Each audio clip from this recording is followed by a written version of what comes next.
أما بعد فأعوذ بالله من الشيطان الرجيم بسم الله الرحمن الرحيم وأحل الله البيع وحرم الربا سبحان ربك رب العزة عما يصفون وسلام على المرسلين والحمد لله رب العالمين اللهم صل على سيدنا ومولانا محمد وعلى آل سيدنا ومولانا محمد وبارك وسلم اللهم صل على سيدنا ومولانا محمد وعلى آل سيدنا ومولانا محمد وبارك وسلم اللهم صل على سيدنا ومولانا محمد وعلى آل سيدنا ومولانا محمد وبارك وسلم۔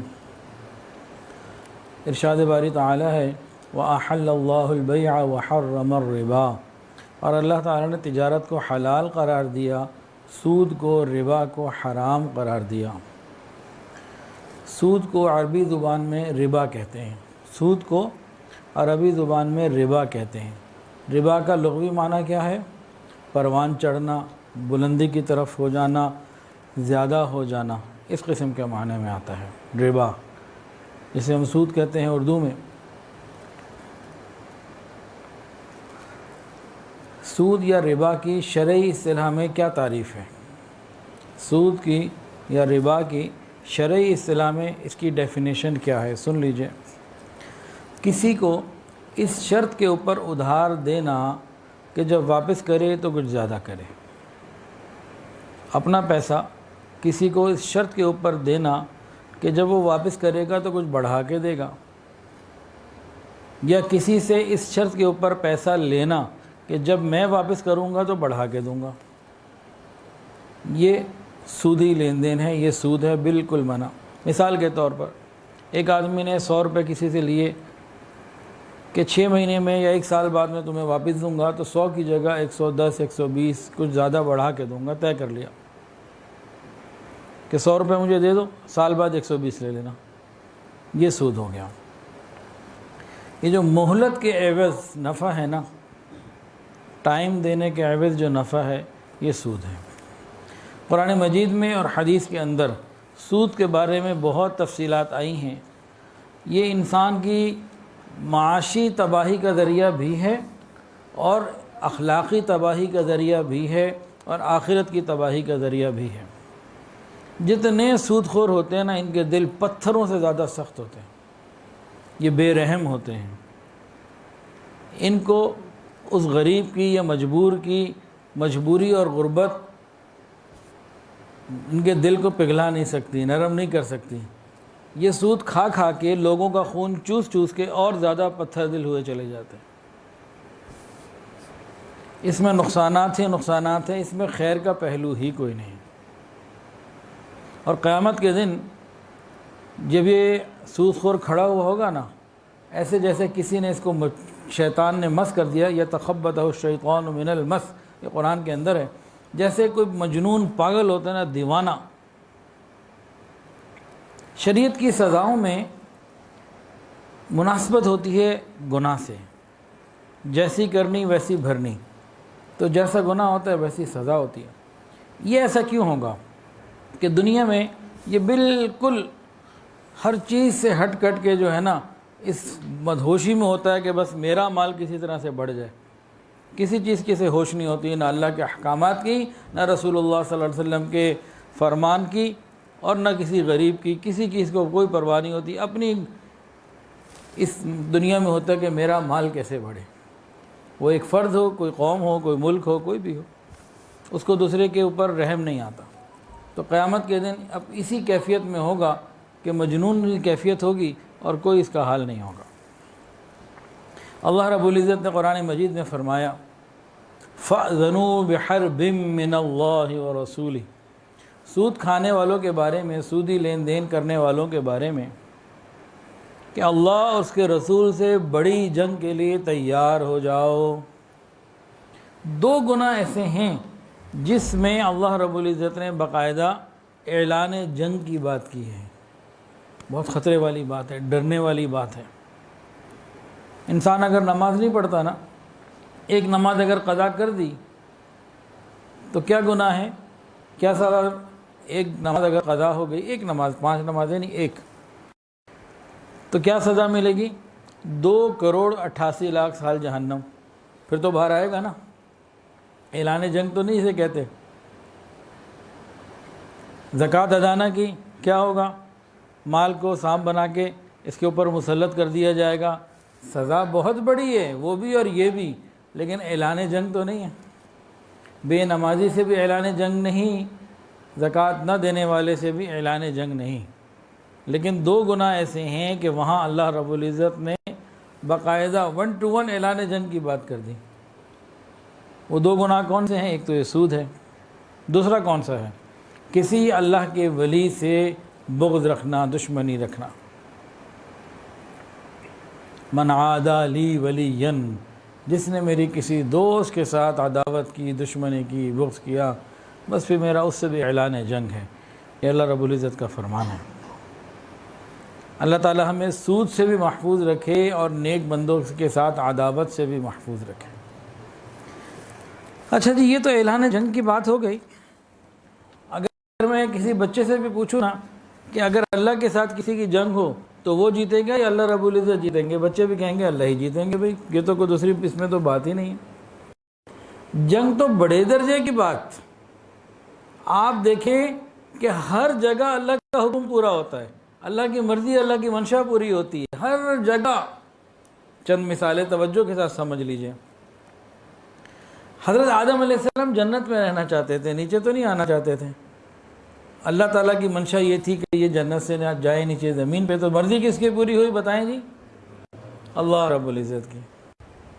حضرت نوح علیہ السلام آنکھوں کے سامنے بیٹا غرق ہو رہا ہے، کشتی میں بیٹھے میں اس کو بلا رہے ہیں بیٹے کو بلا رہے ہیں، یا بنیر کم معانا، میرا پیارا بیٹا آ جا میرے پاس. تو نبی علیہ السلام کیا چاہ رہے ہیں؟ حضرت نوح علیہ السلام اللہ کے نبی ہیں، کیا چاہ رہے ہیں؟ کہ بیٹا کیا ہو جائے؟ بچ جائے. اللہ کیا چاہتے تھے؟ کہ غرق ہو جائے. تو پھر مرضی کس کی پوری ہوئی؟ اللہ رب العزت کی. اور آگے غور کیجئے، حضرت ابراہیم علیہ السلام آگ میں ڈال دیے گئے. وہ تو اپنے آپ کو پیش کر چکے. قوم جلانا چاہتی ہے، رب نہیں جلانا چاہتے. تو مرضی کس کی پوری ہوئی؟ اللہ رب العزت کی. حضرت ابراہیم علیہ السلام بیٹا نیچے ہے، چھری ہاتھ میں ہے، چلا رہے ہیں. کیا چاہتے ہیں؟ بیٹے کو اللہ کے نام پہ قربان کر دیں. اللہ نہیں چاہتے کہ بچہ ذبح ہو. تو مرضی کس کی پوری ہوئی؟ اللہ رب العزت کی. حضرت اسماعیل علیہ السلام چھری کے نیچے ہیں، چاہتے ہیں کہ قربان ہو جائیں رب کے نام پر. رب نہیں چاہتے. تو پھر مرضی کس کی پوری ہوئی؟ مرضی اللہ رب العزت کی پیدا ہوئی. اور آ جائیے قریب. حضور پاک صلی اللہ علیہ وسلم اپنے سگے چچا ابو طالب کے کان میں کہہ رہے ہیں، قریب جا کے، چچا میرے کان میں کلمہ پڑھ دو، آہستہ پڑھ دو، کسی کو نہیں پتہ لگے گا. میں قیامت کے دن رب کے دربار میں آپ کے ایمان کی گواہی دے دوں گا. آپ کی شدید طلب ہے کہ وہ چچا جنہوں نے زندگی بھر نبی علیہ السلام کو سپورٹ کیا، یہ کلمہ پڑھ لے. اللہ نہیں چاہتے تھے. قرآن اتر گیا، وَمَا كُنَّا لِنَهْتَدِيَ لَوْلَا أَنْ هَدَانَ اللَّهُ، کہ محبوب ہدایت تو میرے ہاتھ میں ہے. اللہ نے ہدایت دینا چاہتے تو مرضی کس کی پوری ہوئی؟ اللہ رب العزت کی. ایک مرتبہ گھر میں کوئی بات ہو گئی ازواج مطہرات میں. آقا علیہ السلام نے نیت کر لی کہ آئندہ شہد نہیں کھاؤں گا. قرآن آ گیا، سورۃ تحریم، یا ایھا النبی لما تحرم ما احل اللہ لک تبتغی مرضات ازواجک واللہ غفور الرحیم. اللہ نے حکم دے دیا کھائیے، پھر کھایا آپ نے. تو مرضی یہاں کس کی پوری ہوئی؟ اللہ رب العزت کی. ان ساری مثالوں سے بات سمجھ میں آ جائے اگر ہمیں کہ مرضی ہر حال میں اللہ ہی کی پوری ہونی ہے، ہماری زندگی کتنے مسئلے حل ہو جائیں، سارے مسئلے حل ہو جائیں. تو یہ عام باتوں میں بھی ہر جگہ یہی معاملہ، انبیاء کرام کے ساتھ بھی یہی معاملہ کہ مرضی رب کی پوری ہونی ہے. تو سود کے معاملے میں جب رب نے کہہ دیا میرے ساتھ اعلان جنگ، تو پھر کس کی مرضی پوری ہونی ہے جی؟ تو اور زیادہ رب کی مرضی، ناراضگی اور غضب کے ساتھ معاملہ آئے گا. تو مجھے اور آپ کو، ہم سب کو چاہیے کہ کسی بھی طریقے سے ہم کہیں بھی کسی طرح سودی معاملات میں گرفتار نہ ہو جائیں. اس کے لیے ہمیں دین کا علم حاصل کرنے کی، سمجھنے کی ضرورت ہے۔ کوئی آدمی کاروبار کر رہا ہے، جاب کر رہا ہے، معاملات کرتا ہے، اس میں چاہیے کہ ہم مفتی حضرات سے، مستند مفتی ہے، امام گوگل نہیں، مستند مفتی حضرات سے تفصیلات معلوم کر لیں۔ کاروباری لوگ آپس میں معاہدے کر لیتے ہیں، اور کتنے معاہدوں میں سودی شرطیں ہوتی ہیں اور سمجھ رہے ہوتے ہیں کہ سود نہیں ہے، انہیں پتہ ہی نہیں ہوتا۔ حضرت عمر فاروق رضی اللہ تعالیٰ عنہ فرماتے تھے کہ وہ شخص ہمارے بازار میں کاروبار نہ کرے، خرید و فروخت نہ کرے، جسے دین کے مسائل کا، خرید و فروخت کے مسائل کا علم ہی نہ ہو۔ تو یہ سود ایک ایسی لعنت ہے جو دنیا اور آخرت کی ذلت اور رسوائی کا ذریعہ ہے۔ ہم سب کو بچنے کی ضرورت ہے۔ اللہ فرماتے ہیں وَاتَّقُوا يَوْمًا تُرْجَعُونَ فِيهِ إِلَى اللَّهِ، ڈرو اس دن سے جب لوٹائے جاؤ گے میری طرف۔ تو جن کے دلوں میں خوف خدا ہے وہ اس سے بچنے کی کوشش کرتے ہیں۔ اور ایک قرآن کی آیت کے اندر آتا ہے، اللہ تعالیٰ نے فرمایا یا ایھا الذین آمنوا لا تأکلوا الربا اضعافا مضاعفہ واتقوا اللہ لعلکم تفلحون، اے ایمان والو بڑھا چڑھا کر سود نہ کھاؤ اور اللہ سے ڈرو تاکہ تم فلاح پا جاؤ۔ یعنی سود سے بچیں گے، اللہ سے ڈریں گے تو فلاح مل جائے گی۔ فلاح کسے کہتے ہیں؟ فلاح کا لفظ ہم دن میں 10 مرتبہ سنتے ہیں کہ نہیں؟ حی علی الفلاح، فلاح کسے کہتے ہیں؟ ایسی کامیابی جس کے بعد ناکامی نہ ہو، اسے فلاح کہتے ہیں۔ تو سود کو چھوڑنا بھی فلاح کے لیے ضروری۔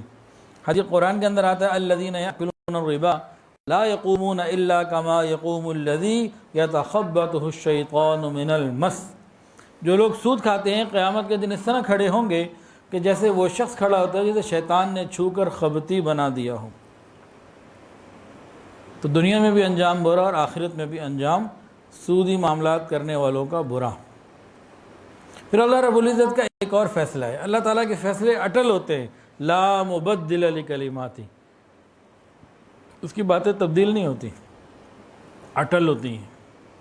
ذرا سنیے ایک اور اٹل بات کیا اللہ نے قرآن میں فرمائی، یمحق اللہ الربا ویربی الصدقات، یمحق اللہ الربا، اللہ فرماتے ہیں کہ میں سود کو خود مٹاتا ہوں، اللہ سود کو مٹاتا ہے، سود کو بھی مٹاتا ہے، سود والے کو بھی مٹاتا ہے، اس کی نسلیں بھی پھر یاد کرتی ہیں۔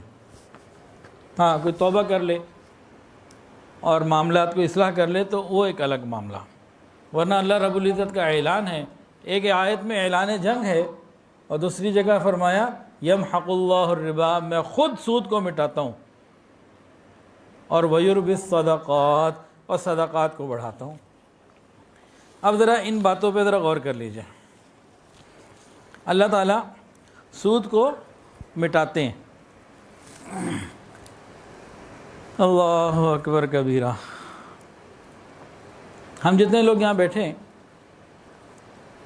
تو ہم سب کے پاس کوئی نہ کوئی ایسی ایک دو یا بہت زیادہ معاشرے کی کہانیاں ہوں گی کہ ایک بندہ، اس کے بعد گھر تھا، مکان، اپنا کاروبار تھا، کچھ وسائل تھے، اس نے اس کو بڑھانے کے لیے ایک فیکٹری لگا لوں، یہ کر لوں، وہ کر لوں، اپنے آپ کو بڑھانے کے لیے بینکوں سے سود لے لیا،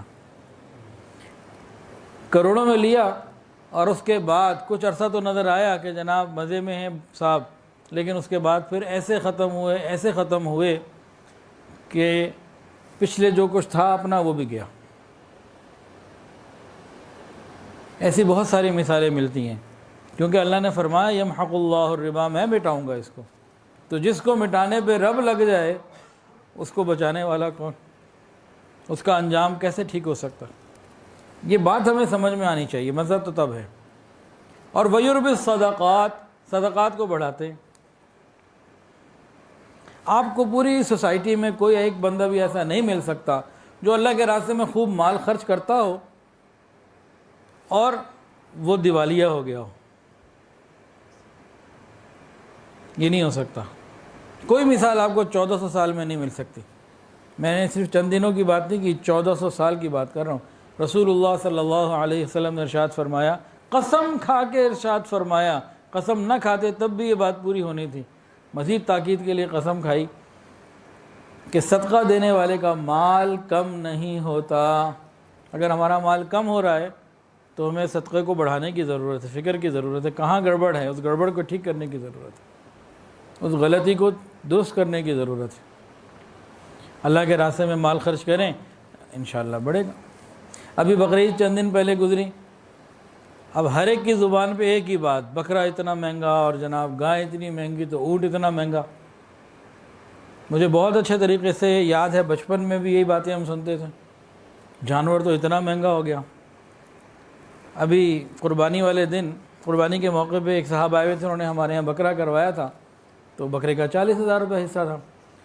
تو کہنے لگے کہ میں ایک مسجد میں نماز پڑھتا تھا، کافی پرانی بات ہے، تو وہاں امام صاحب نے قربانی کی ترغیب دی بیان میں، اور کہا کہ بھئی 4-5 ہزار روپے کا تو بکرا ہے، کیا ہو گیا، خرید لو۔ تو لوگوں نے ان کو کہا جناب آپ کدھر رہتے ہیں، 8,000 کا ہو گیا بکرا، پتہ بھی ہے آپ کو؟ تو وہ مجھے خود کہنے لگے کہ اس زمانے میں 8,000 کا لگتا تھا کہ بہت ہی مہنگا ہو گیا، آج 40,000 کا، تو زندگی گزر گئی انہی باتوں کو سنتے ہوئے۔ لیکن جس نے 8,000 وقت کی نیت کی، اللہ نے اس کو 8,000 دیے، جس نے آج 40,000 کی نیت کی، اس نے 40,000 بھی اللہ نے اسے دیے۔ اللہ نہ کرے 4 لاکھ کا ہو، میں یہ نہیں کہہ رہا ہوں، لیکن جو بھی قیمت ہو جائے گی، نیت ہوگی، اللہ پورے کروائے گا۔ اس کا بڑا تعلق ہے ہمارے اعمال سے، نیتوں کے ساتھ۔ اچھا جی، اگلی ایک اور دیکھیں، دنیا کے اندر ملکوں میں جب بجٹ بنائے جاتے ہیں اور اداروں کے اندر جب بجٹ بنائے جاتے ہیں تو بہت ساری چیزوں کو دیکھتے ہیں۔ ہمارے ملک میں IMF کیا کہتا ہے، ورلڈ بینک کیا کہتا ہے، اور فلاں بینک کیا کہتا ہے، اور بہت ساری چیزوں کو دیکھ کے پالیسیز بنائی جاتی ہیں۔ اور دنیا میں بھی اسی طرح ہوتا ہے، ہر آدمی کچھ چیزوں کو ضرور دیکھ رہا ہوتا ہے کہ اپنا بجٹ بنانا ہے تو کیسے بنائے، کیا کرے۔ بحیثیت مسلمان، ہر مسلمان حکومت کی ذمہ داری ہے کہ وہ اقتصادی معاملات میں اس بات پہ بھی پورا غور کرے، اللہ کیا کہتے ہیں، رسول اللہ صلی اللہ علیہ وسلم کیا کہتے ہیں، یہ ذمہ داری بنتی ہے۔ اگر اللہ اور اس کے رسول کو چھوڑ کر پالیسیاں بنائیں گے تو پھر نقصان ہے، وہ نقصان تو ہونا ہی ہونا ہے۔ ہم خود ہی نہیں چاہتے اپنا بھلا، تو کوئی اور کیا کرے۔ معاملے کو دیکھنے کی نا کئی نظریں ہوتی ہیں، کئی اینگل ہوتے ہیں۔ ایک نظر ہے ظاہری، کافرانہ نظر بھی اسے کہہ سکتے ہیں بعض حیثیت سے، اور ایک نظر ہے باطنی، ایمانی کیفی نظر۔ ایک آدمی کے پاس 2 لاکھ روپے ہیں، اس کی بہن بیمار ہو گئی، اس نے کہا مجھے 25,000 روپے کی ضرورت ہے، آپ مجھے دے دیجئے۔ تو جو ایمان کی نظر سے دیکھنے والا ہوگا نا، وہ 25,000 اس کو دے دے گا۔ اب 2 لاکھ سے کم ہو گئے، 2.25 لاکھ پہ آ گیا، لیکن اس کی ایمانی جو خبر ہے نا، اس کا دل یقین سے کہہ رہا ہے کہ نہیں، یہ بڑھ کے واپس آئے گا۔ آج دے رہا ہوں اللہ کے راستے میں، اللہ کے لیے دے رہا ہوں، کسی کی مدد کر رہا ہوں، یہ جب جا رہا ہے ظاہر میں کم ہو رہا ہے، لیکن حقیقت میں اور آئے گا، وَيُرْبِ الصَّدَقَاتِ میں آئے گا یہ۔ ایک اور آدمی، اس کے پاس بھی 2 لاکھ روپے ہیں، اس کو پتہ لگا جی کسی غریب کو ضرورت ہے، وہ غریب اس کے پاس موجود بھی ہے، اس کو تو اس نے منع کر دیا، لیکن ایک سودی بینک والا اس کے پاس آیا کہ 2 لاکھ تم ادھر رکھ دو گے تو بہت جلدی زیادہ ہو جائے گا، اس نے وہاں رکھ دیا۔ ظاہر کی نظر کیا کہہ رہی ہے، یا اس معاملے میں کافرانہ سوچ اور نظر کیا کہہ رہی ہے کہ سود کے لیے بینک میں رکھ دو، سودی بینک میں یہ بڑھ جائے گا۔ اور ایمان کی نظر کیا کہہ رہی ہے کہ تم نے اگر سودی بینک میں سود کے اوپر پیسہ رکھا، پچھلا بھی چلا جائے گا۔ تو یہ 2 الگ الگ نظریں ہیں، ہمیں دیکھنا ہے اللہ رب العزت کی نظر کے ساتھ۔ شاید کسی کو شبہ ہو جائے جی کہ جو سود خور ہے نا، بڑی راحت میں ہیں، بڑا ان کے پاس مال پیسہ، بڑی بڑی چمکتی ہوئی گاڑیاں اور بڑی بڑی کوٹھیاں ہیں، اور بڑا سامان ان کے پاس ہے، ہر فیسلٹی ان کے پاس ہے، بڑا انجوائے کرتے ہیں۔ تو بھائی اس بات کو بھی سمجھ لیں، راحت کسی اور چیز کا نام ہے، اور اسباب راحت کسی اور چیز کا نام ہے۔ آج مسلمان سے غلطی یہ ہو گئی کہ وہ اسباب راحت کو راحت سمجھنے لگ گیا۔ راحت کوئی اور چیز ہے، اسباب راحت کوئی اور چیز ہے، دونوں چیزوں میں فرق ہے۔ مثال کے طور پر اسباب راحت میں گاڑی اچھی ہے، بڑی ہے، مہنگی قیمتی ہے، گھر اچھا ڈیکوریٹڈ ہے، بیڈ بڑا خوبصورت اور قیمتی ہے، AC بھی لگے ہوئے ہیں، اور جناب ہر قسم کی چیزیں اس میں سہولیات کی، راحت کی موجود ہیں۔ تو تو یہ اسباب راحت ہیں. یہ بستر پر آ گیا، اب اس کو نیند نہیں آ رہی، یعنی راحت اس کے پاس نہیں ہے. اسباب راحت تو اور چیز کا نام اور راحت کسی اور چیز کا نام. اس کے بالمقابل ایک غریب آدمی، اس کے پاس وسائل کم ہیں اور رات کو جب بستر پہ جاتا ہے اس کو نیند پوری آ جاتی ہے، تو یہ راحت میں ہے. تو ہم لوگوں نے کیا کیا کہ اسباب راحت کو راحت سمجھ لیا، یہ ہم سے غلطی ہماری غلطی ہے. اس کے علاوہ اگلی بات، عزت کتنی بڑی چیز ہے، دولت سے بڑی چیز ہے عزت. آپ معاشرے میں دیکھ لیجئے کسی سود خور کی عزت نہیں ہوگی. وہ سود خور کوئی ہستی ہو، ایک انسان ہو، یا کوئی بینک ہو، یا کوئی ملک ہو، کوئی ادارہ ہو، کچھ بھی ہو. ہمارے معاشرے میں بعض ایسے لوگ ہیں جو لوگوں کو سود پہ پیسہ دیتے ہیں، مجبور لوگ ان سے پیسہ لے بھی لیتے ہیں، اور جب ان کی سوسائٹی میں ادھر ادھر پتہ لگ جائے یہ بندہ اس طرح سود پہ پیسے دیتا ہے لوگوں کو، آپ بتائیں کسی کے دل میں اس کی عزت ہوتی ہے؟ سوال ہی پیدا نہیں ہوتا اس کی عزت ہو جائے. اس کے بالمقابل وہ بندہ جو اللہ کے راستے میں خرچ کرتا ہے، اس کی عزت ہر ایک کے دل میں ہوتی ہے کہ یہ بڑا سخی ہے، بڑا خیال کرنے والا ہے دوسروں کا، اس کی عزت بہت ہوتی ہے. تو سود خور جو ہے، سود کے معاملات میں آ جانے والا، یہ راحت سے محروم ہوتا ہے، گو اسباب راحت خوب ہوں اور اس کی عزت بھی کوئی نہیں ہوتی، گو منہ پہ خوش آمدی بڑے آ جائیں، دل سے محبت کرنے والے اس کو نہیں مل سکتے.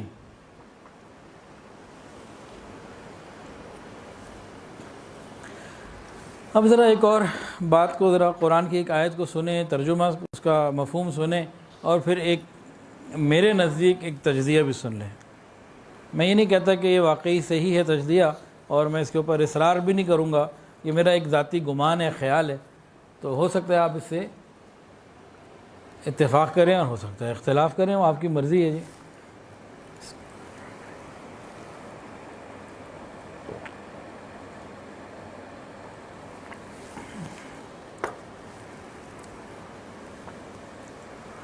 سورہ نساء میں 6 سپارے میں ایک آیت ہے پہلے پاؤں میں، فَبِظُلْمٍ مِّنَ الَّذِينَ هَادُوا حَرَّمْنَا عَلَيْهِمْ طَيِّبَاتٍ أُحِلَّتْ لَهُمْ وَبِصَدِّهِمْ عَنْ سَبِيلِ اللَّهِ كَثِيرًا وَأَخْذِهِمُ الرِّبَا وَقَدْ نُهُوا عَنْهُ وَأَكْلِهِمْ أَمْوَالَ النَّاسِ بِالْبَاطِلِ وَأَعْتَدْنَا لِلْكَافِرِينَ مِنْهُمْ عَذَابًا أَلِيمًا.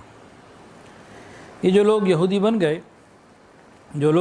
بن گئے، ان کے بڑے ظلموں کی وجہ سے ہی ہم نے ان پر کئی پاکیزہ چیزیں حرام کر دی تھیں.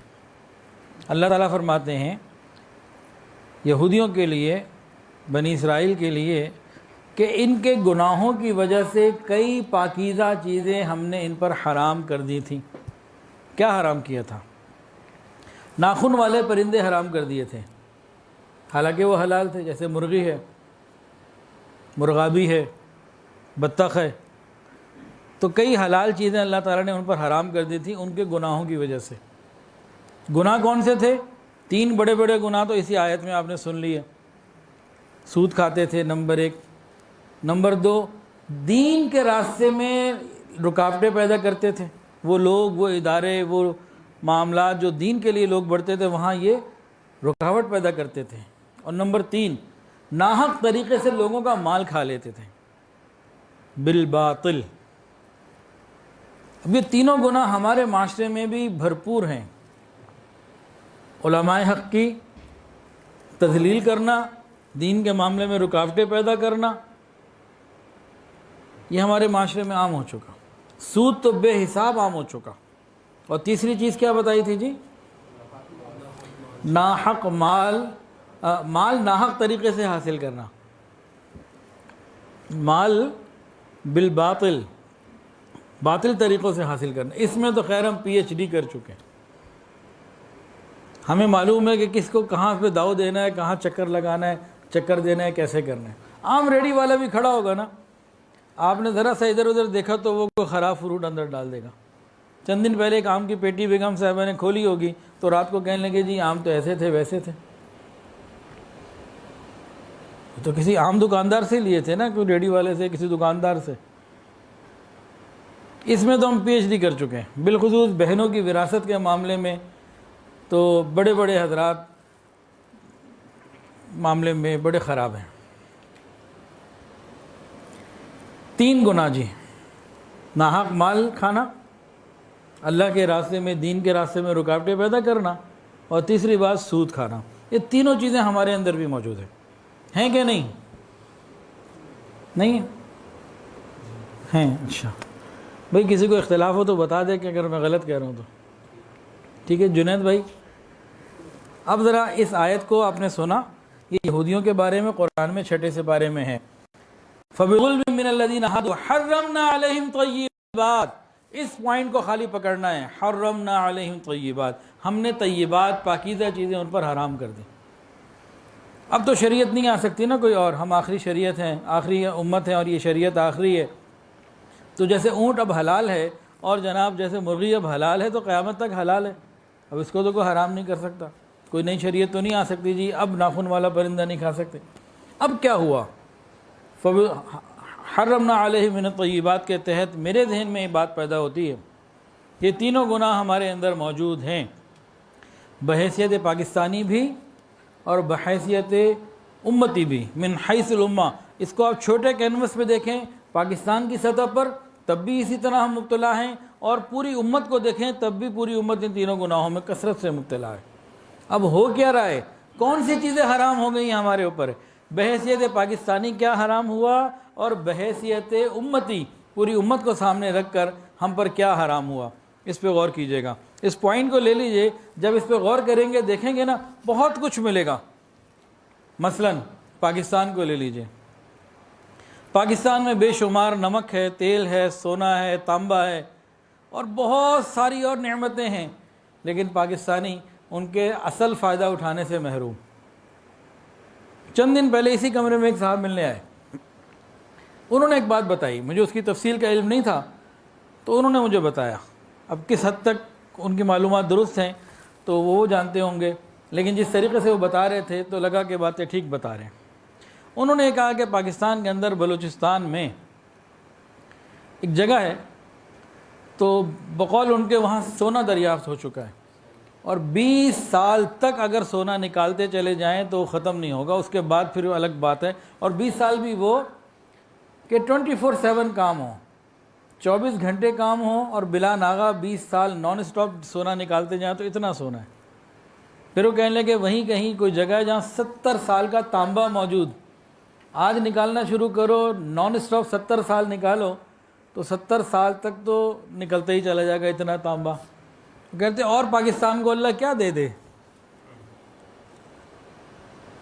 اس کے علاوہ اور بہت ساری نعمتیں پاکستان کو اللہ نے دی ہوئی ہیں، لیکن یہ وہی ہے وَحَرَّمْنَا عَلَيْهِمْ طَيِّبَاتٍ، ہم گناہوں میں پڑے، اللہ نے ان طیبات اور ان نعمتوں سے جو فائدہ ہم اٹھا سکتے تھے اس سے ہم محروم ہیں۔ پاکستان کے سمندروں میں کیا کچھ نہیں موجود، ہم اس سے محروم۔ اس کو آپ اور اوپر لے جائیے، امت کے کینوس پہ چیک کر لیجئے تو جناب عرب ممالک میں دیکھ لیں، افریقہ کے ممالک میں دیکھ لیں، افریقہ کے کتنے ممالک ہیں وہاں ہیروں کی کانیں، اور عرب ممالک میں کتنے جناب تیل اور گیسز اور پتہ نہیں کیا کیا ہے، لیکن اس کا سب فائدہ غیر اٹھا رہے ہیں، مسلمان نہیں اٹھا پا رہے۔ یہ وحرمنا علیہم طیبات کے تحت آ سکتا ہے۔ ہاں ہم گناہوں سے توبہ کر لیں گے، یہ نعمتیں ہماری ہو جائیں گے، ہم گناہوں سے توبہ نہیں کریں گے، نعمتیں ہماری ہیں، فائدہ غیر اٹھائیں گے۔ تو یہ سود کے نقصانات میں ایک بہت بڑا نقصان یہ بھی ہے۔ سود کے بارے میں یہ روایت تو بہت مشہور ہے اور عام ہے اور سب نے سنی ہوئی ہوگی، شاید کوئی بھی ہم میں سے ایسا نہ ہو جس نے یہ بات نہ سنی ہو، جس کے علم میں یہ بات موجود نہ ہو۔ نبی علیہ السلام نے سود کھانے والے پر، کھلانے والے پر، لکھنے والے پر، گواہ بننے والے پر، سب کے اوپر لعنت کی ہے۔ کس نے؟ رحمت للعالمین کی طرف سے لعنت کی گئی ہے، اور فرمایا کہ تمام لوگ گناہ میں شریک ہیں، تمام لوگ گناہ میں شریک ہیں۔ ہمارے ایک ساتھی ہیں حج پہ گئے ہوئے، تو کئی سال پہلے میں نے ان سے پوچھا، شاید 10 سال پہلے کی بات ہوگی، 8-10 سال پہلے، تو وہ کسی بینک میں ہیں، تو یہ بات ہوئی تو کہنے لگے کہ ہماری برانچ میں تقریباً اس زمانے کی بات ہے، کہنے لگے اگر 4000 اکاؤنٹ ہولڈر ہیں نا تو 3500 سودی ہیں، 3500 سیونگ اکاؤنٹ ہیں۔ اس وقت تو یہ غیر سودی بینکاری شروع ہی نہیں ہوئی تھی، یعنی 4000 میں سے 3500 کا مطلب 90% کے قریب ہو گیا نا، 80% سے زیادہ ہو گیا۔ اس ایک برانچ کی بات کر رہا ہوں، پورے ملک کی بات نہیں میں کر رہا۔ اتنی بڑی تعداد میں عام لوگ بھی سودی معاملات میں ملوث ہیں۔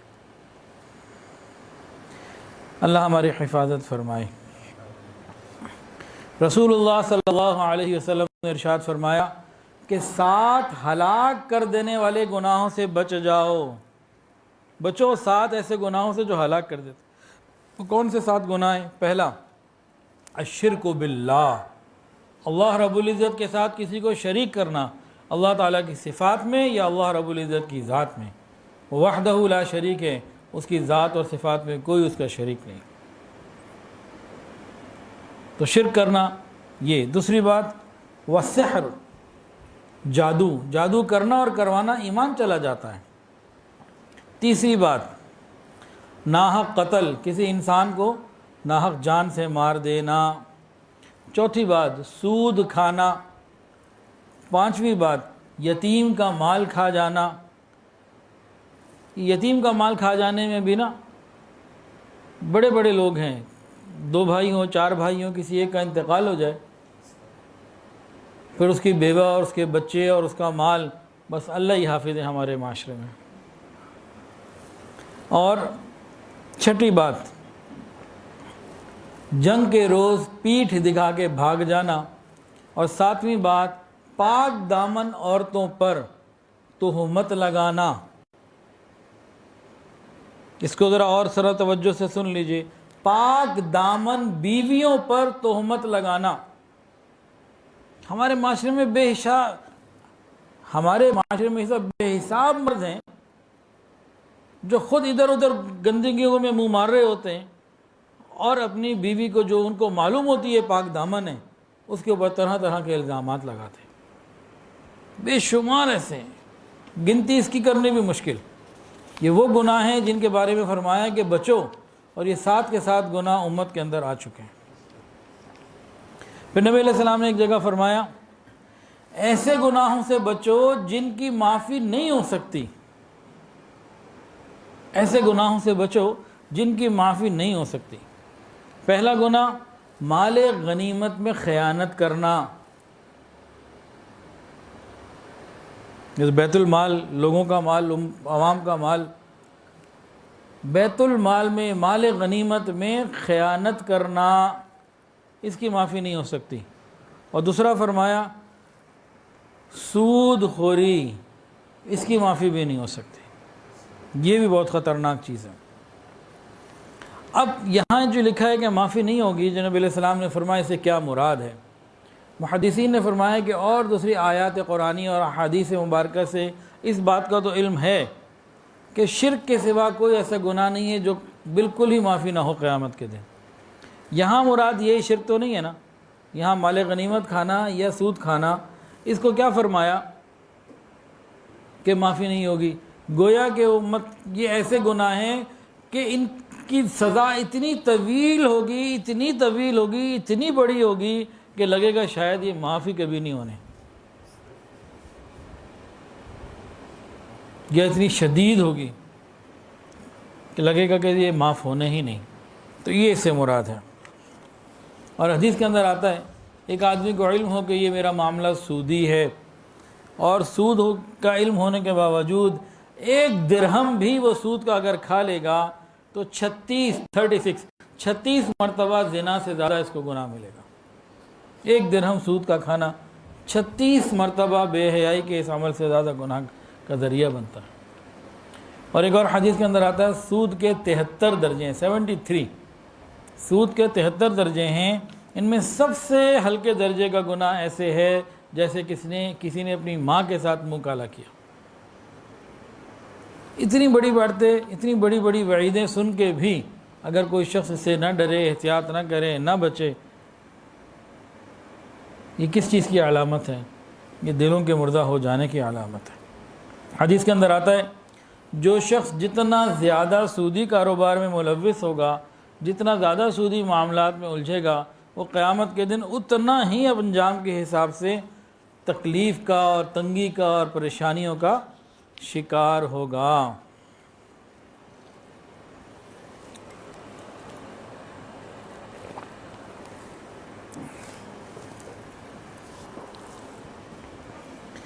ایک حدیث کے اندر آتا ہے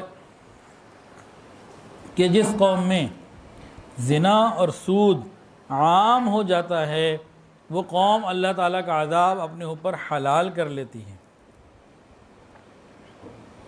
سود اور زنا دو چیزیں جہاں پیدا ہو گئیں، اب ادھر تکلیفیں اور پریشانیاں آنی شروع ہو گئیں۔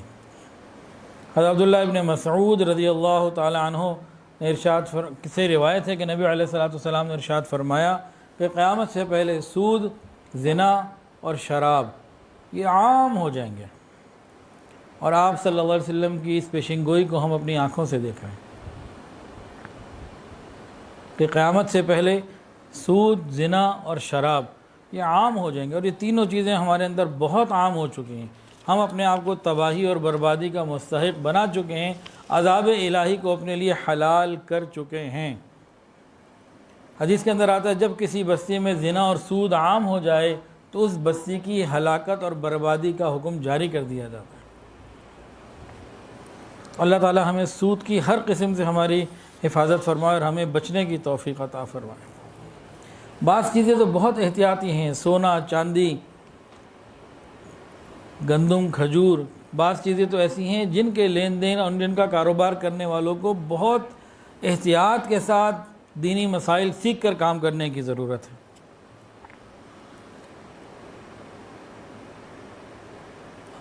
اور ہم لوگ کام تو کر لیتے ہیں، پیسہ ہوتا ہے، لیکن ہم سیکھتے نہیں دین۔ نقد پیسہ، اس کا لین دین، کرنسی کا لین دین، بعض چیزیں ایسی ہیں جو بہت ہی حساس ہیں، ان لوگوں کو چاہیے کہ اس بارے میں تفصیلات علماء سے معلوم کریں۔ انسانی اخلاق میں اگر ایثار اور سخاوت نہ ہو تو زندگی بے رنگ ہے، دوسرے کا خیال نہ ہو، درد نہ ہو تو زندگی کا کوئی مزہ نہیں ہوتا۔ سود خور کیا ہوتا ہے؟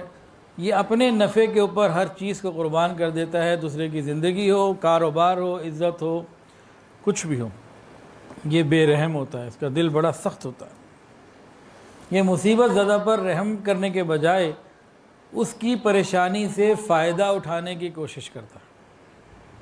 یہ عام سود خوروں کی نشانی ہوتی ہے، اور سود خوری کے نتیجے میں مال کی حرص بہت بڑھ جاتی ہے، اس کو پھر اپنے اچھے برے کی اور قیامت کے دن کے انجام کی بھی کوئی بات ذہن میں نہیں رہتی، سب بھول جاتا۔ نبی علیہ الصلوۃ والسلام نے ایک جگہ فرمایا کہ میں نے آج رات دو لوگوں کو دیکھا، وہ میرے پاس آئے اور مجھے بیت المقدس تک لے گئے، پھر آگے چلے تو ایک نہر دیکھی جس کے اندر ایک آدمی کھڑا ہوا تھا، ڈوب رہا تھا، نکلنا چاہتا تھا۔ وہ نکل کے قریب آنے کی کوشش کرتا تو ایک باہر بندہ تھا، وہ پتھر مار کے اس کو واپس اندر پھینک دیتا۔ یہ پھر اندر جاتا، پھر نکلنے کا ارادہ کرتا، کرائے پہ کھڑا شخص دوبارہ اس کے اوپر پتھر مار دیتا، تو یہ سلسلہ چل رہا تھا۔ نبی علیہ السلام نے فرمایا کہ میں نے اپنے دونوں ساتھیوں سے پوچھا یہ ماجرا کیا ہے؟ تو انہوں نے بتایا کہ یہ خون کی نہر میں قید کیا ہوا آدمی یہ سود کھانے والا ہے، یہ دنیا میں لوگوں کا خون نچوڑتا ہے، تو جس نے دنیا میں جتنا لوگوں کا خون نچوڑا ہوگا، ہو سکتا ہے کہ قیامت کے دن اتنے ہی خون میں اس کو ڈبکیاں لگانی پڑیں۔ اب حدیث میں تو یہ بات واضح نہیں ہے، لیکن خون ہے، کیونکہ دنیا میں خون نچوڑتا ہے نا، اور جو ادارے ہوتے ہیں یہ قوموں کا خون نچوڑے ہوتے ہیں۔ جہاں بھی سودی نظام ہوگا تو دولت چند ہاتھوں میں آئے گی، امیر امیر سے امیر تر ہو رہا ہوگا اور غریب غریب سے غریب تر ہوگا۔ ایک اور حدیث سن لیجئے، مستدرک حاکم کی روایت ہے، رسول اللہ صلی اللہ علیہ وسلم نے ارشاد فرمایا 4 آدمی ایسے ہیں کہ جن کے بارے میں اللہ تعالیٰ نے لازم کر لیا کہ یہ جنت میں نہیں جائیں گے، یہ جنت کی نعمتیں نہیں چکھ سکتے۔ پہلا آدمی شراب پینے کا عادی شرابی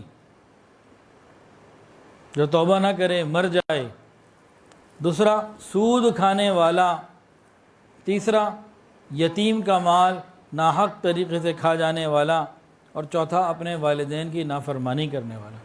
یہ 4 اتنے شدید گناہ ہیں، اگر یہ توبہ نہ کی اور چلے گئے تو پھر آخرت میں بڑی تکلیفیں ہیں۔ آج ہم سب مہنگائی کا رونا روتے ہیں، 1400 سال پہلے نبی علیہ السلام نے اس کی خبر دے دی تھی۔ فرمایا جب کسی قوم میں سود کے لین دین کا رواج عام ہو جائے، سودی معاملات بڑھ جائیں، اللہ تعالیٰ ان پر ان کی ضروریاتی زندگی کی چیزوں کو مہنگا کر دیتے ہیں، گرانی ہو جاتی ہے۔ یہ مہنگائی کون کر رہا ہے؟ یہ اللہ رب العزت کی طرف سے ریٹ طے ہوتے ہیں بازاروں کی چیزوں کے۔ یہ ہمارے اعمال پر ڈیپینڈ کرتا ہے، ہمارے اعمال جیسے ہوں گے ویسے ادھر سے معاملات ہوں گے۔ ہم سود چھوڑ دیں، سودی معاملات چھوڑ دیں، اس کی برکتیں اللہ ہمیں عطا فرمائیں گے۔ جب تک ہم یہ نہیں چھوڑیں گے ہم تکلیفوں میں ہی رہیں گے۔ پھر دوسری بات فرمائی، جب کسی قوم میں رشوت عام ہو جائے، جب کسی قوم میں رشوت عام ہو جائے تو دشمنوں کا رعب اور دبدبہ ان کے اوپر آ جاتا ہے، کمزور دل ہو جاتے ہیں، پھر ان کو ہر وقت دشمنوں کا، دشمنوں کے اداروں کا اور ان کے لوگوں کا خوف سوار رہتا ہے۔ پھر یہ اللہ سے نہیں ڈرتے، اللہ ان کو ہر ایک سے ڈرا رہے ہوتے ہیں۔ جو خدا سے ڈرتا ہے وہ پھر کسی اور سے نہیں ڈرتا، وہ پھر ایک رب سے ڈر رہا ہوتا ہے۔ اور جو خدا کے معاملات میں دخل اندازی کرنے لگے اور اللہ کے احکامات کو پرواہ نہ کرے، پرخچے اڑائے، پھر یہ ہر ایک سے ڈر رہا ہوتا ہے۔ سود خور کے بارے میں نبی علیہ السلام نے فرمایا کہ شب معراج ہم 7ویں آسمان پر پہنچے تو میں نے دیکھا کہ ایک ایسی قوم پہ گزرے کہ جن کے پیٹ رہائشی مکانات کی طرح بڑے بڑے پھولے ہوئے تھے اور ان کے اندر سانپ بھرے ہوئے تھے جو نظر آ رہے تھے باہر سے۔ شب معراج میں جب 7ویں آسمان سے گزرا تو میں نے دیکھا کہ کچھ ایسے لوگ ہیں کہ جن کے پیٹ جو ہے نا یہ بڑے بڑے ہوئے ہیں، خوب بڑے بڑے، جیسے کہ کسی کا گھر ہوتا ہے، مکان ہوتے ہیں، اور ان کے اندر پیٹوں میں سانپ بھرے ہوئے ہیں۔ میں نے پوچھا جبرائیل امین یہ کون ہے، یہ کیا ہے؟ انہوں نے کہا یہ سود خور ہیں۔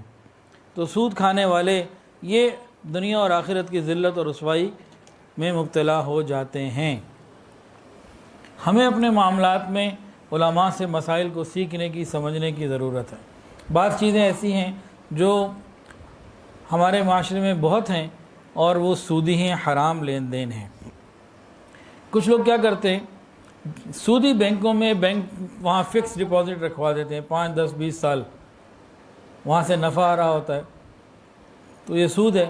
پھر وہ کہتے ہیں جی ہم جو ہے نا اس سود کو کھانے میں استعمال نہیں کرتے، اس سے ہم ڈالڈا کا تیل اور آٹا اور چینی اور دالیں نہیں لیتے، یہ بجلی میں، رنگ روغن میں ادھر ادھر لگا دیتے ہیں۔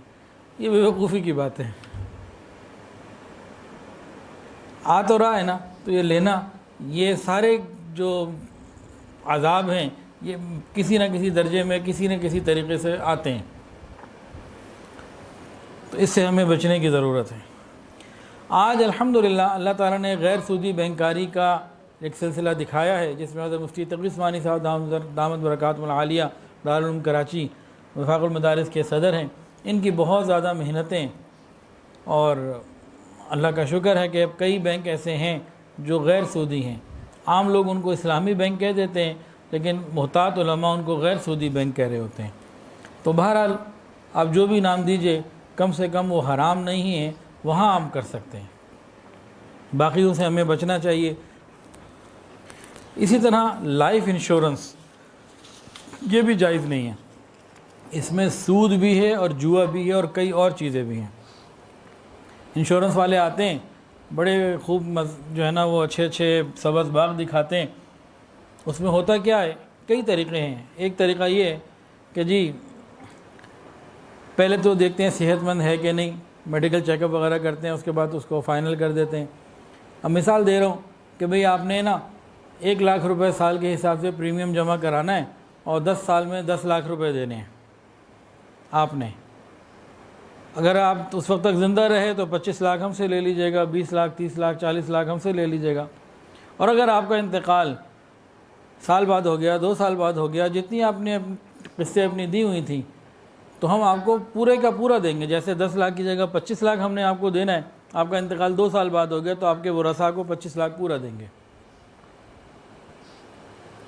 اور اگر ایک بندہ ایسا ہے جس نے انشورنس تو لے لی اور اس نے 10 لاکھ کی انشورنس تھی، 2 لاکھ جمع کرائے تھے، باقی اس نے جمع کرانے بند کر دیے، تو وہ نہ 2 لاکھ آتا نہ زیادہ آتا، کچھ بھی نہ آتا، اس کا نقصان ہو جاتا۔ تو یہ سارے کا سارا جو نظام ہے نا، یہ سود کا بھی ہے اور جوا بھی ہے، اس سے بہت زیادہ بچنے کی ضرورت ہے۔ اکثر علماء نے اس کو حرام قرار دیا، اس سے بچنا چاہیے۔ اس لائف انشورنس کا سب سے پہلا نقصان کیا ہوتا ہے انسان کا؟ اللہ کے اوپر توکل ختم یا بہت کم ہو جاتا ہے، توکل نہیں رہتا۔ وہ مسلمان جس کا رب پہ توکل ہی نہ ہو تو ایسی مسلمانی کا فائدہ کیا؟ بتوں سے تجھ کو امیدیں اور خدا سے نا امیدی، بتوں سے تجھ کو امیدیں اور خدا سے نا امیدی، مجھے بتا اور کافری کیا ہے؟ یہ چھوٹی بات نہیں ہے۔ جس کا توکل ہی چھین لیا گیا وہ تو برباد ہو گیا، وہ تو پھر باقی اعمال سے بھی جائے گا، باقی شریعت سے بھی جائے گا۔ تو یہ خالی لائف انشورنس کے نام پہ ہمیں پیسے دینے کا لالچ نہیں دے رہے ہوتے، دوسرے ہاتھ سے ہمارے ایمان کی کمزوری، ہمارے ایمان کی قوت کو لے رہے ہوتے ہیں، ہمیں تباہ کر رہے ہوتے ہیں۔ اس میں کبھی کمپنی کا نقصان، کبھی ہمارا نقصان۔ تو شریعت تو کہتی ہے نہ نقصان کسی کو دو، نہ اپنا نقصان کرو۔ اور اس انشورنس میں کئی دفعہ یہ بھی دیکھنے میں آیا کہ وہ رسائی دعا کرتے ہیں جلدی مرے تو کچھ ہمیں پیسے ملیں، یا خود ہی مار دیتے ہیں۔ مطلب گندے کام کے گندے ہی نتیجے نکلیں گے، نہ خیر تو نہیں نکلے گی۔ پرائز بانڈ بھی ایسا ہی ہے۔ پرائز بانڈ کا جو انعام ملتا ہے تو یہ بھی اسی قبیل کا ہے، جوا اور سود اور گناہ کی طرف ہے۔ اس سے بھی بچنا چاہیے، بالکل بچنا چاہیے، کوئی گنجائش نہیں ہے۔ اسی طرح ایک اور چیز ہمارے معاشرے میں بہت زیادہ بڑھ گئی ہے، باقاعدہ لوگ اس کو بزنس بنا چکے ہیں، گروی مکان لینا دینا کرنا۔ ہوتا کیا، ایک آدمی ہے تو اس کو کہتے ہیں بھئی یہ مکان لے لو، 10 لاکھ روپے دے دو، اس کو گروی رکھ لو، اور پھر آگے اس میں لوگ رہ رہے ہوتے ہیں۔ کرائے سے بچنے کے لیے اور مختلف چیزوں سے بچنے کے لیے اس قسم کو بہت زیادہ، یہ اس وقت ایک ٹرینڈ چل چکا ہے گروی مکانات کا۔ یہ بالکل ناجائز ہے، جو اس کی مروجہ صورتیں ہیں نا، بالکل ناجائز ہے۔ رہن رکھنا، گروی رکھنا، شریعت میں اس کا ثبوت ملتا ہے، لیکن اس کا طریقہ کیا ہے؟ طریقہ یہ ہے کہ بھئی مجھے کسی سے 10 لاکھ کی ضرورت ہے، میں نے کوئی چیز گروی رکھوا دی، وہ اس نے اپنے پاس رکھی ضمانت کے طور پر، اس کو استعمال نہیں کر سکتا، اس کا نفع نہیں اٹھا سکتا، وہ اس سے مستفید نہیں ہو سکتا، وہ رکھ دے سائٹ پہ، اس کا استعمال نہیں وہ کر سکتا، استعمال کرے گا تو وہ سود ہو جائے گا۔ تو یہ ہمارے یہاں بہت عام ہو چکا، بہت عام ہو چکا۔ تو گروی مکانات اس طرح کے عام طریقے سے جو معاشرے میں چل رہا ہے، لین دین کرنا، یہ بھی سود ہی کے اندر آتا ہے۔ اور سود کا 1 درہم 36 مرتبہ منہ کالا کرنے سے زیادہ برا ہے، ماں کے ساتھ منہ کالا کرنے سے زیادہ برا ہے۔ تو اتنی بڑی بڑی وعیدیں ہیں، تو خدا کے لیے اگر ہمیں کوئی گروی معاملہ کرنا ہے تو علماء سے جا کے پوچھ تو لے۔ اب بعض لوگ اس کے اندر بھی نا اپنی عقل لڑاتے ہیں، کچھ تھوڑا سا کرایہ بھی رکھ لیتے ہیں کہ جی 50 روپے کرایہ رکھ لیا، 100 روپے کرایہ رکھ لیا، کوئی بہت معمولی سا کرایہ کوئی رکھ لیا، کوشش کرتے ہیں کسی طرح کھینچ کھانچ کے اس کو حلال کر دیں۔ یہ کھینچ کھانچ کے حلال نہیں ہوتا، جس کو اللہ نے حلال کر دیا وہ حلال ہے، جسے رب نے حرام کر دیا وہ حرام ہے۔ تو ان معاملات میں اگر کوئی ہے تو احتیاط کرے، توبہ کرے، استغفار کرے، مفتی حضرات سے مسائل کو پوچھے، اور موت سے پہلے پہلے ان معاملات سے نکلنے کی کوشش کرے۔ اس کے علاوہ ہمارے معاشرے میں ایک کمیٹی ہے، بولی والی کمیٹی، یہ بھی حرام ہے۔ اس کے بھی کئی رنگ ہیں، ایک میں بتا دیتا ہوں۔ کمیٹی ڈلی 1 لاکھ روپے مہینہ سب لوگوں نے دینا ہے، 12 لوگ تھے، 12 لاکھ روپے کی کمیٹی ہو گئی۔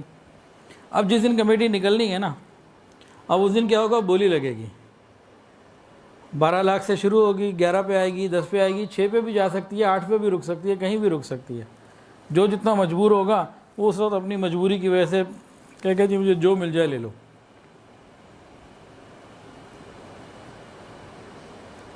اور جو آخر والے ہوتے ہیں وہ موٹی پارٹیاں ہوتی ہیں وہ اس میں پورا وصول کرتے ہیں.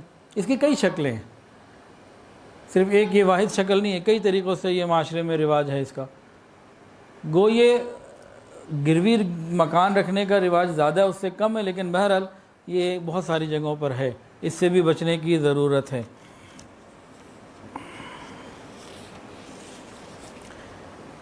بینکنگ لین دین ہماری مجبوری آ گئی, ضرورت آ گئی, کاروبار کے لیے ضرورت آ گئی, تو اس کے لیے ہمارے پاس مفتی حضرات نے جو تفصیلات بتائی ہیں ان میں سے ایک تو یہ کہ جو اسلامک بینک یا غیر سودی بینک ہیں ان میں تو بے دھڑک اور بے دخل ہم معاملات کر سکتے ہیں, لیکن کچھ اور ایسے بینک ہیں جو غیر سودی نہیں ہیں, اسلامک نہیں ہیں, ان سے کیا کریں؟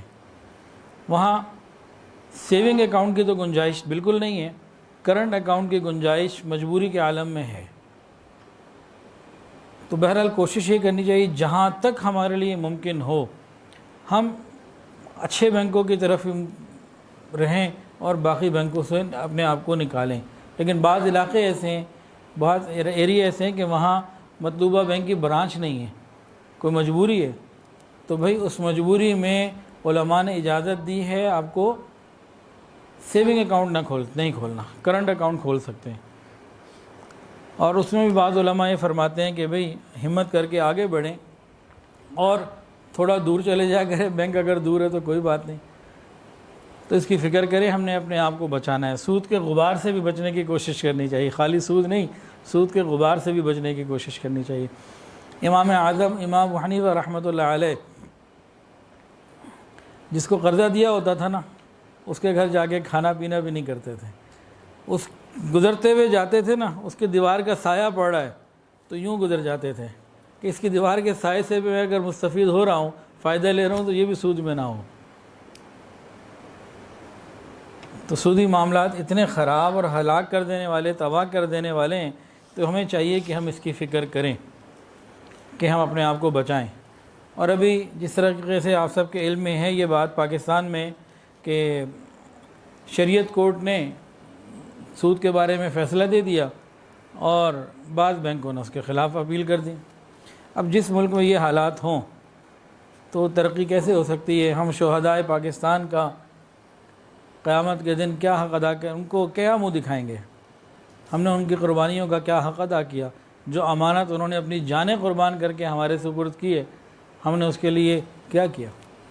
پاکستان کا مطلب کیا؟ لا الہ الا اللہ. پاکستان تو کلمے کے لیے بنا, لیکن ہم نے تو خود کلمہ بھلا دیا, خود اللہ تعالیٰ کے احکامات کو بھلا دیا.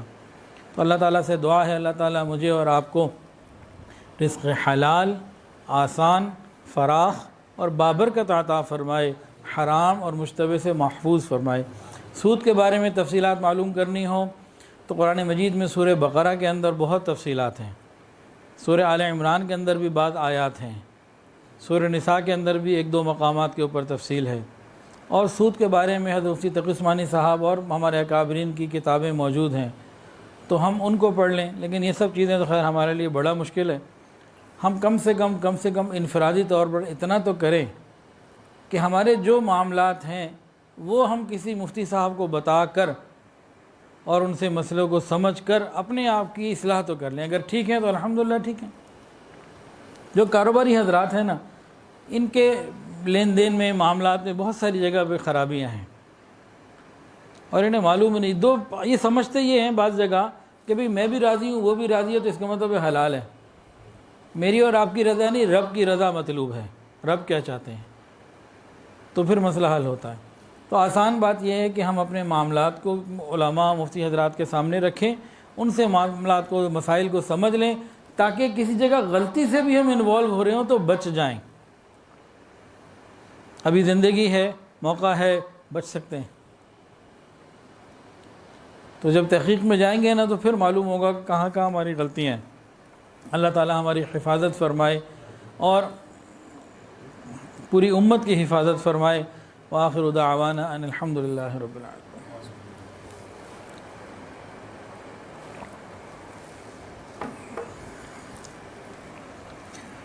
توبہ کے کلمات پڑھ لیجئے, جو بیت ہونا چاہے وہ بیت کی نیت بھی کر سکتا ہے. ساتھ ساتھ پڑھ لیجئے. بسم اللہ الرحمن الرحیم. لا الہ الا اللہ محمد الرسول اللہ اشہد ان لا الہ الا اللہ واشہد ان محمدا عبدہ ورسولہ استغفر اللہ ربی من کل ذنب واتوب الیہ استغفر اللہ ربی من کل ذنب واتوب الیہ استغفر اللہ ربی من کل ذنب واتوب الیہ برحمتک یا ارحم الراحمین۔ الحمدللہ ان کلمات سے ہم توبہ طائب ہو چکے ہیں۔ 6 معمولات ہیں، اگر پابندی سے کریں گے تو انشاءاللہ دلوں میں اللہ کی محبت بڑھے گی۔ پہلی چیز ہے استغفار، استغفر اللہ ربی من کل ذنب واتوب الیہ، 100 مرتبہ صبح اور 100 مرتبہ شام۔ دوسری چیز ہے درود شریف، اللہم صلی علی سیدنا و مولانا محمد وعلی آل سیدنا و مولانا محمد وبارک وسلم، 100 مرتبہ صبح اور 100 مرتبہ شام۔ دونوں چیزیں چلتے پھرتے کام کاج کے دوران بھی پڑھ سکتے ہیں، وضو ہو تو بہت اچھا، نہیں تو بغیر وضو بھی پڑھ سکتے ہیں۔ تیسری چیز ہے قرآن مجید کی روزانہ تلاوت، 1 سپارہ ہو جائے تو بہت اچھا، نہیں تو آدھا سپارہ ہی صحیح، ناغہ نہ ہو۔ تلاوت قرآن پاک روز ہو، شوق سے ہو، محبت سے ہو، پابندی سے ہو۔ ایسا نہ ہو کہ فیس بک کا پیج ہم روز کھولیں اور قرآن مجید کا پیج نہ کھولیں، یہ بڑی محرومی کی بات ہے، بڑی محرومی کی بات ہے۔ چوتھی چیز ہے وقوف قلبی، اللہ رب العزت کا دھیان، چلتے پھرتے اللہ تعالیٰ کی طرف متوجہ رہنا، ہاتھ کام کاج میں مشغول اور دل اللہ رب العزت کی یاد میں مشغول ہو، اسے کہتے ہیں وقوف قلبی، اللہ تعالیٰ کی طرف دھیان۔ ہر وقت ہر آن یہ رکھنا ہے دھیان، میرا دل اللہ اللہ کر رہا ہے، میرا دل اللہ تعالیٰ کی طرف متوجہ ہے، اللہ کے ساتھ ایک تعلق اور جوڑ میں ہے۔ اس کو حاصل کرنے کا آسان طریقہ یہ ہے، جو موقع محل کی دعائیں ہیں نا، مسنون دعائیں سنت کے مطابق جو ہیں، ان کو ہم اپنی زندگی کا حصہ بنائیں۔ مثلا کھانے سے پہلے، کھانے کے بعد، وضو سے پہلے، وضو کے بعد، گھر آنے سے پہلے، گھر آنے کے بعد، بازار سے نکلتے ہوئے، بازار میں آتے ہوئے، رات کو سوتے ہوئے، صبح اٹھتے ہوئے، بیت الخلاء آتے جاتے ہوئے، اس طرح کے جو دعائیں ہیں، موقع محل کی دعائیں اگر ہمیں یاد ہو جائیں تو اللہ تعالیٰ کے ساتھ ہر تھوڑی دیر بعد ایک تعلق، ہر تھوڑی دیر بعد ایک تعلق۔ بندہ دن میں کتنی دفعہ کھاتا پیتا ہے، بیت الخلاء آتا جاتا ہے، سوتا ہے جاگتا ہے، گھر سے باہر نکلتا ہے، کسی مسلمان کو مسکراتا ہوا دیکھتا ہے، کسی کو بیمار دیکھتا ہے، بازار جاتا ہے، مسجد آتا جاتا ہے۔ تو جب ہمیں ہر موقع کی دعا یاد ہوگی نا تو بار بار اللہ کی طرف متوجہ اور اللہ سے مانگنا، اللہ سے مانگنا، تو یہ بڑی رحمت کا ذریعہ ہے۔ اور 5ویں چیز ہے مراقبہ۔ مراقبہ کہتے ہیں آنکھوں کو بند کر کے، سر کو جھکا کے انسان یہ خیال کر کے بیٹھ جائے کہ اللہ کی رحمت آ رہی ہے، میرے دل میں سما رہی ہے، اور میرا دل کہہ رہا ہے اللہ اللہ اللہ۔ زبان سے نہیں کہلوانا، دل سے کہلوانے کی کوشش کرنی ہے۔ گویا کہ ہم یوں خیال کر لیں کہ ہمارا دل اللہ اللہ کہہ رہا ہے اور ہم خیال کے کانوں سے سن رہے ہیں، دل کی کیسٹ اللہ اللہ بول رہی ہے اور ہم خیال کے کانوں سے سن رہے ہیں۔ اس کی پریکٹس کرنی ہے، 15-20 منٹ روز اگر ہم کریں گے تو دلوں میں اللہ کی محبت ایسے بڑھے گی، انسان کو زندگی کا مزہ آنے لگ جائے گا۔ ابھی ہمارا دل کدھر ہے جی بتائیں؟ ادھر ہے، ادھر ہے، لیفٹ سائڈ پہ۔ یہ کس نے بتایا ہمیں؟ کہیں پڑھ لیا ہوگا، ڈاکٹر نے بتا دیا ہوگا، کوئی ہم نے جناب تصویر دیکھ لی ہوگی، باڈی پوری بنی ہوئی ہے جیسے کلینکس میں لگی ہوتی ہے ڈاکٹروں کے پاس، دل ادھر ہے، ہارٹ ادھر ہے، بس کبھی دل نے بتایا کہ میں ادھر ہوں؟ اس کی حرکت، اس کی حلاوت، اس کی حرارت وہ کبھی محسوس ہوئی ہمیں؟ یہ محسوس ہوتی ہے یہ ہوتی ہے مراقبے کی پابندی اور کثرت کے ساتھ، کہ انسان ساری دنیا سے ہٹ کر کے نہ اللہ کی یاد میں بیٹھے اور کچھ وقت روز لگائے، ناغہ نہ کرے۔ تو کچھ وقت کے بعد کیفیت آتی ہے کہ یہاں پہ باقاعدہ حرارت محسوس ہوتی ہے، کبھی حرکت محسوس ہوتی ہے، کبھی حلاوت محسوس ہوتی ہے، بڑی کیفیات مختلف قسم کی کسی کو کوئی ملتی ہیں، لیکن انہی کو مل پائیں گی، انہی کو ملتی ہیں جو مراقبے کی پابندی کرتے ہیں۔ تو یہاں تو جو ہر ہفتے مراقبہ تھوڑا سا برکت کے لیے ہو جاتا ہے، لیکن یہ روز کرنے کی اور صبح شام کرنے کی اور کرتے رہنے کی ضرورت ہے۔ بعض دوست پریشان ہوتے ہیں جی مراقبے کے لیے بیٹھے ہیں، یہ خیال وہ خیال، درجنوں خیال آ گئے، تو کیا کریں؟ دیکھیں بھئی پہلے ہی دن ہی تو شیخ عبد القادر جیلانی رحمۃ اللہ علیہ تو نہیں بننے لگے نا، ہم تو کبھی بھی نہیں بن سکتے، لیکن ہم سمجھتے ہیں کہ 2-4 دن مراقبہ کیا کہ کوئی نہ کوئی درجہ تو ہمیں مل جائے۔ ایسی کوئی بات نہیں ہے، برسوں کا گند اندر بھرا ہوا ہے، فیس بک، واٹس ایپ، سوشل میڈیا کھولتے ہیں تو دوبارہ آنکھوں سے کانوں سے گند اندر چلا جاتا ہے، وہ صفائی ہو ہی نہیں پاتی کبھی۔ کچھ صاف کرتے ہیں، کچھ ادھر سے گند ڈال دیتے ہیں، کچھ صاف کرتے ہیں پھر گند ڈال دیتے ہیں، تو ہمارا تو یہ میچ ہی چل رہا ہے ہر وقت۔ تو ہم فکر نہ کریں، کرتے رہیں، انشاءاللہ وہ اسٹیج بھی آ جائے گی، آہستہ آہستہ مل جائے گی۔ ایک بات تو یہ سمجھنے کی ہے۔ دوسری بات، وہ ہمارے اختیار میں نہیں ہے کیفیت، جو چیز ہمارے اختیار میں نہیں ہے اس کی پریشانی کیوں لیں؟ ہم کرتے رہیں، ہمارے اختیار میں ہے ذکر کرنا۔ جب ذکر کریں گے، قرآن ہے فَاذْكُرُونِی أَذْكُرْكُمْ، تم مجھے یاد کرو میں تمہیں یاد کروں گا، معاملہ ہو گیا حل۔ تیسری بات بڑی خطرناک ہے، بہت الارمنگ۔ عام طور سے مراقبہ کرنا کب بیٹھتے ہیں؟ جب سارے کاموں سے فارغ ہو کے بالکل ذہن میں مطمئن ہے، کوئی کام بھی نہیں ہے، دیکھ لیا نا کہ پنکھا چلا ہے، اے سی چلا ہے، تسلی سے بیٹھے ہیں مراقبے میں۔ کس لیے بیٹھے ہیں؟ کہ اللہ کو یاد کریں، اللہ کریں۔ غور کرنے کی بات یہ ہے کہ جس وقت سارے کاموں سے فارغ ہو کر ہم یاد الہی میں بیٹھے ہیں اور پھر بھی ہمیں یاد الہی نہیں مل رہی، تو موت کے وقت کیا ہوگا؟ ہسپتال میں ہوں گے، گھر پہ ہوں گے، موت کی کیا کیفیت، کیا سختی، کیا حالات ہوں، اس وقت اللہ کو کیسے یاد کریں گے؟ ابھی تو خاص یاد کرنے بیٹھے ہیں تو یاد نہیں آ رہی۔ یہ ہے نا خطرے والی بات۔ وہ کیا کہتے ہیں؟ گھبرانا نہیں ہے، فکر کرنی ہے، تو اللہ خیر کر دیں گے انشاءاللہ العزیز۔ تو یہ گھبرا کر پیچھے ہٹنے والی بات نہیں ہے، یہ تو فکر مند ہو کر اور زیادہ مراقبے میں بیٹھنے کی بات ہے۔ اور چھٹی چیز ہے رابطہ شیخ۔ بھئی جو جن سے بیعت ہو اپنے شیخ سے رابطے میں رہے، اللہ تعالیٰ آسانی فرما دیں گے۔ مجھ سے کوئی بیعت ہے بھئی اور رابطے میں رہنا چاہتا ہے تو میں درجنوں دفعہ کہہ چکا ہوں، ٹیلی فون کال سے معذرت، وائس ریکارڈنگ بھیج دیں اور جواب کا انتظار کریں، جلدی نہ کریں۔ کل بھی میں بالا کوٹ گیا تھا، رات کو 1-1:30 بجے گھر آیا ہوں، پرسوں یہاں سے نکلا تھا، تو جمعرات کو کراچی جا رہا ہوں، اس سے پہلے ایک دن کے لیے گجرانوالہ جانا ہے، تو جمعرات میں کتنے ہفتے باقی ہیں؟ 3 ہی دن رہ گئے نا، پیر منگل بدھ کو پھر بیان ہے انشاءاللہ، اور اس سے پہلے ایک دن گجرانوالہ کا ہے۔ تو بہت مصروفیات ہیں، لوگوں سے ملنا جلنا، کام، ذمہ داریاں ہیں، تو بس وائس ریکارڈنگ بھیج دیا کریں اور پھر جواب کا انتظار کیا کریں، جلدی نہ کیا کریں۔ تو اللہ تعالیٰ سب کے لیے آسانی فرمائے جی۔ تھوڑی دیر کے لیے مراقبہ کر لیجیے جی، آنکھوں کو بند کر لیجیے، سروں کو جھکا لیجیے، یہ خیال کر کے بیٹھے کہ اللہ کی رحمت آ رہی ہے، میرے دل میں سما رہی ہے، میرا دل کہہ رہا ہے اللہ اللہ اللہ۔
لا الہ الا اللہ محمد رسول اللہ. دعا کر لیجیے. الحمدللہ رب العالمین، الحمدللہ رب العالمین، الحمدللہ رب العالمین، صلی اللہ علی النبی الامی الکریم. ربنا ظلمنا انفسنا وان لم تغفر لنا وترحمنا لنکونن من الخاسرین. اللہ ہم آپ کے عاجز مسکین بندے ہیں. اللہ ظاہر میں بندے، حقیقت میں نہایت ہی گندے ہیں. یا اللہ ہمارے دلوں کی گندگیوں کو دور فرما، ہمارے سینوں کو اپنے نور سے منور فرما، ہمارے دلوں کو اپنی یاد سے آباد فرما. رب کریم سینوں کو اپنی محبت سے لبریز فرما، خطاؤں سے درگزر فرما، عیبوں کی پردہ پوشی فرما. رب کریم اپنی رحمتوں کی پشت پناہی نصیب فرما. سر کے بالوں سے لے کر پاؤں کے ناخنوں تک نیکی تقوی عطا فرما. حیا اور پاک دامنی والی زندگی عطا فرما. بے حیائی سے محفوظ فرما.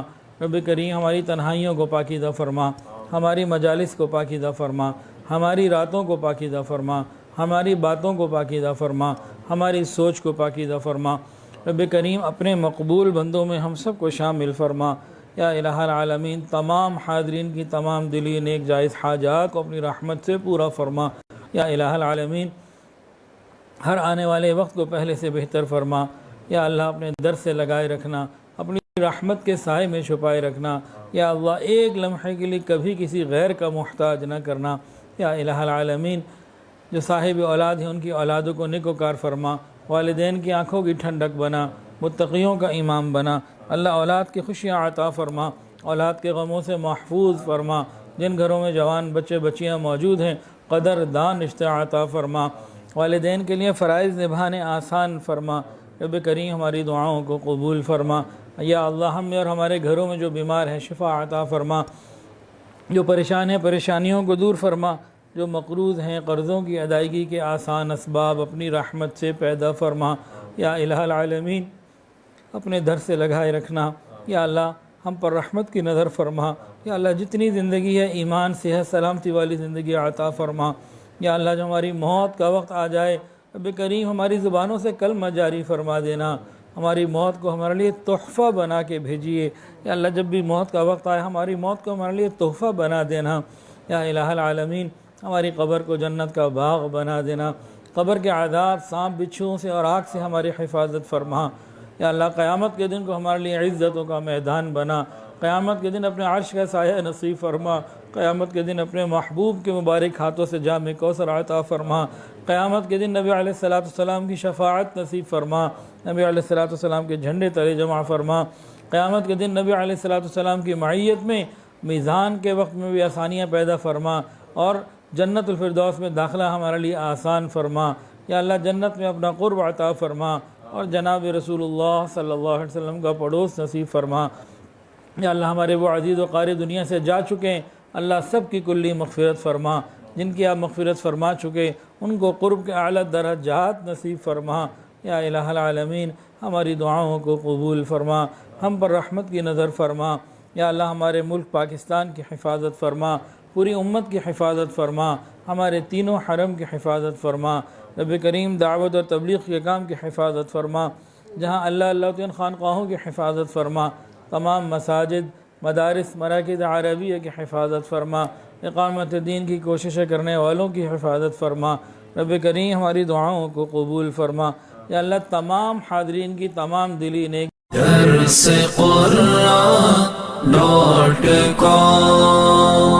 www.darsequran.com